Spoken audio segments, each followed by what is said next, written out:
ఈ ఢిల్లీ గడ్డ మీద మనం ఎందుకు రావాలి? ఢిల్లీలో దళిత వర్గాలు లేవా? ఇక్కడ జంతర్ మంతర్ ధర్నా చేయడానికి. ఢిల్లీ బార్డర్లో ఉండబడే హర్యానాలో లేరా? హర్యానా పక్క ఉండబడే పంజాబ్ లో లేరా? ఢిల్లీ బార్డర్లో ఉండబడి ఉత్తరప్రదేశ్ సంబంధించిన కూడా లేరా? రాజస్థాన్ లో లేరా? దేశంలో లేరా? ఈ చుట్టుపక్కల రాష్ట్రాలు లేరా? ఢిల్లీలో లేరా?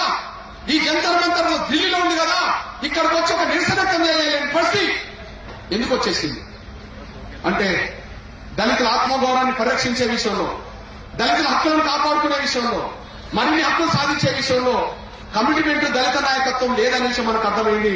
ఇట్లాంటి పరిస్థితిలో దేశంలో ఎవరున్నా లేకపోయినా, దేశంలో ఎక్కడ ఈ అవమానాలు జరిగినా, ఎక్కడ దాడులు జరిగినా, ఎక్కడ హత్యలు జరిగినా, ఎక్కడ అత్యాచారం జరిగినా, ఎక్కడ అవమానాలు జరిగినా ఎంఆర్పీఎస్ మాత్రం భవిష్యత్తు రోజుల్లో మరింత ముందుకెళ్లాల్సిన అవసరం వస్తుంది. అందుకు ఇప్పుడే సాక్ష్యం కాలే. మనందరూ తెలుసు, 4 ఏళ్ల క్రితం రాజస్థాన్ లో ఇంద్రమేఘవాల్ అనే ఒక తమ్ముడు 4వ తరగతి చదువుతున్న ఒక పసిబిడ్డను నీళ్లు తాగిండనే పేరుతో, స్కూల్లో ఉండబడే కుండ నుంచి నీళ్లు తాగిండనే పేరుతో దారుణంగా మన టీచర్ చంపిన విషయం మనందరూ తెలుసు. 4వ తరగతి పసిబిడ్డ ఇంద్రకుమార్ మేఘవాల్ ఆయన స్కూల్లో ఉండబడే కాడ నీళ్లు తాగిండనే దానినే ఆ పిల్లోని టీచర్ కొడితే 20 రోజులు హాస్పిటల్లో ఉండి ఆ బిడ్డ చచ్చిపోయిన విషయం మనం తెలుసు.